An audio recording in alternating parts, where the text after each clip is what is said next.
পারেননি, উনি ধারণ করতেই পারতেছেন না এই বিপ্লবটাকে। আর আমাদের প্রধান শত্রু ভারত আর আওয়ামী লীগ, এইটাই উনি ধারণ করতে পারতেছেন না। ওনার মায়ের যে কষ্ট দিয়েছে এটা উনি ধারণ করেন না। ওনাদের ক্যান্টনমেন্ট থেকে সেনাবাহিনী বের করে দিয়েছে ধারণ করেন না। ওনার মা অসুস্থ, উনি আসেন নাই, উনি বুঝতেছেন না সমস্যাটা কী, আমরা কোন কালচারের। জামাতকে ধ্বংস করে জামাত তার কার্যক্রম চালায় গেছে। ওই তৃণমূলের সব নেতা এবং সেই নেতা ঢাকা থাকে না, তাদের সাথে থাকে। সুতরাং ওনাদের নেতা হলো লন্ডনে থাকুক, ওখান থেকে নিয়ন্ত্রণ, এটাই ভুল। আমরা 7.5 কোটি, আমরা তো পরদিন ছিলাম না। কে বলছে পরদিন ছিলাম? সমস্যা আমাদের আর্মি ছিল না, বাঙালি আর্মি, যার জন্য পাকিস্তান আমাদের দাবাইছে। তো আমাদের নেতৃত্ব ভালো ছিল না। আমরা যদি ভূ রাজনৈতিক কৌশলটাকে ধরি, বাংলাদেশের যতটুকু আমরা স্টাডি করলাম যে এবং কথা মার্কেটে যেটা ছড়িয়ে আছে যে জামাতকে আমেরিকা অনেকটা শেল্টার দিচ্ছে। আচ্ছা, এখানে আবার আরও একটা ন্যারেটিভ দ্বারা করানো হয়েছে যে চীনও জামাতকে শেল্টার দিচ্ছে, পাকিস্তান বা জামাতকে শেল্টার দিচ্ছে। তাহলে জামাত যদি চিরশত্রু চীন, আমেরিকা, পাকিস্তান, বৈরী সকল শক্তিকে ধারণ করতে পারে, বা এটা কি আদতে কোনো বাস্তবতা আছে কিনা আপনি কি? আচ্ছা, আমি সাপোর্ট করি, আপনারা যারা ভোট দেবেন জামাতকে, চীন সাপোর্ট করে বলে দিয়েছেন, আমেরিকা সাপোর্ট করে দিয়েছেন। ওরা দেখছে এই লোকগুলি এরে পছন্দ করে, তাই ওরা আইসে, নাহলে আইতো না। এটা লোক জনগণ, জনগণ শক্তি, জনগণ যারা সাপোর্ট করবে তারা সেটাই যাবে। এখন জামাতের মধ্যে তো আমি তার এই যে ম্যানিফেস্টো যেটা দিয়েছে তারা, আমি খারাপ কিছু দেখিনি, খুব ভালো, সুন্দর সুন্দর। বাট আমাদের জনগণটা আতঙ্কিত ছিল নারীদের নিয়ে। আরও সংস্কার করবে ইনশাল্লাহ, উনি তো বলছেন। আসলে ওনাদের সুরা নিয়ে অনেক ভেদাল সংস্কার হবে।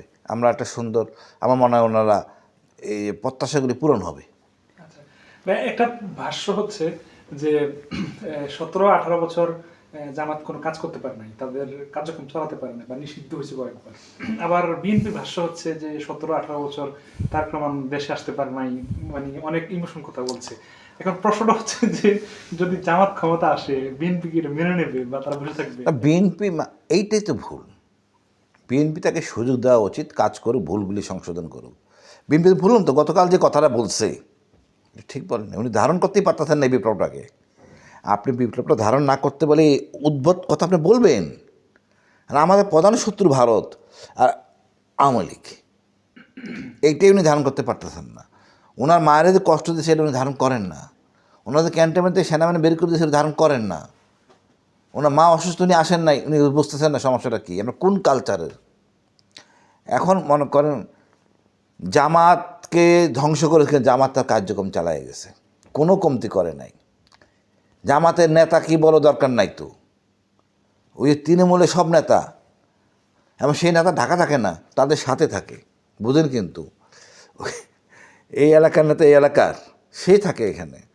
সুতরাং ওনাদের নেতা হলো লন্ডনে থাকুক, ওখান থেকে নিয়ন্ত্রণ, এটাই ভুল। ডিসেন্ট্রালাইজ নাই বিএনপির মধ্যে কমান্ডে, কি তুমি তোমার নেতৃত্ব ঠিক বানাও। হে বানায় আপন ছেলেরে বিএনপির, হে বানায় আপন ছেলে, আপন মেয়েরে। জামাত তো এটা করে না। তাহলে মেনে নেওয়ার ব্যাপারটা যে বলছে, মেনে নেবে কিনা যদি জামাত ক্ষমতা আসে? না মানার কোনো উপায় নাই ভাই, মানতে হবে। আপনি মনে করেন ঢাকা ইউনিভার্সিটি জামাত জিতে গেছে, সব ইউনিভার্সিটি জিতে গেছে, অর্থাৎ কি ওই ইউনিভার্সিটিতে ওরা একা পড়ে না, ও গ্রাম 64 ডিস্ট্রিক্টের লোক পড়ে, বাপ মা। এই যে পরিবর্তন হয়েছে, এই অন্যায় জুলুম, এদের ফাঁসি হয়েছে। আর যে 71 ন্যারেটিভ দেওয়া হয়েছিল, এখন আমার বই খাতা দেখতেছি ভাই, কী কারণে যুদ্ধ করলাম। আমরা 7.5 কোটি, আমরা তো পরদিন ছিলাম না। কে বলছে পরদিন ছিলাম? তো পরদিন না থাকলে আমি স্বাধীনতা পাই মানে বুঝলাম না আমি।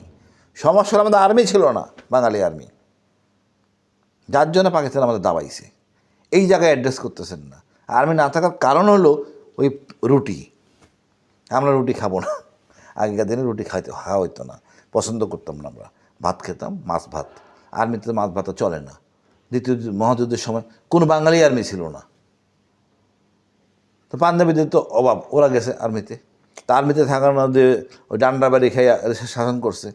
আমরা 7.5 কোটি এক জাতি, আর 4 জাতিতে হলো 5.5 কোটি। কে কারে নিয়ন্ত্রণ করে বলেন তো? আমাদের নিয়ন্ত্রণ করার কথা, কিন্তু আমাদের নেতৃত্ব ভালো ছিল না, যার জন্য আমাদের এখানে রাজধানী হওয়ার কথা, আমরাই শাসন করার কথা। ওরা লাভ হবে স্বাধীন হওয়ার জন্য, হয়েছে উল্টা। কারণ নেতৃত্ব নিয়ে আমাদের নেতৃত্ব ঠিক ছিল না।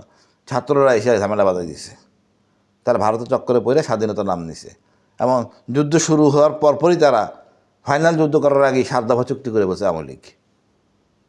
তো মোট কথা হলো ভাই, যত বিপ্লব হয়েছে 71 বলেন 24 বলেন, কোনো নেতা মরে নাই, তার ছেলে মরে নাই, মারা গেছে আমজনতা, কৃষক, জেলে। আর এদের জন্য আমরা কিছু করতে পারি নাই। আগামীতে আমরা চাই এদের জন্য কিছু করি।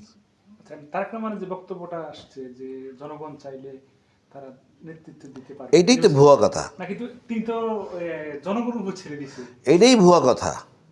উনি গণভোট নাকি দেখি কী কয়, কী হয়, গণভোটে তো হারবে। আসলে উনি রাজনীতিবিদ হইতে পারেন নাই, অনেক পিছিয়ে আছেন।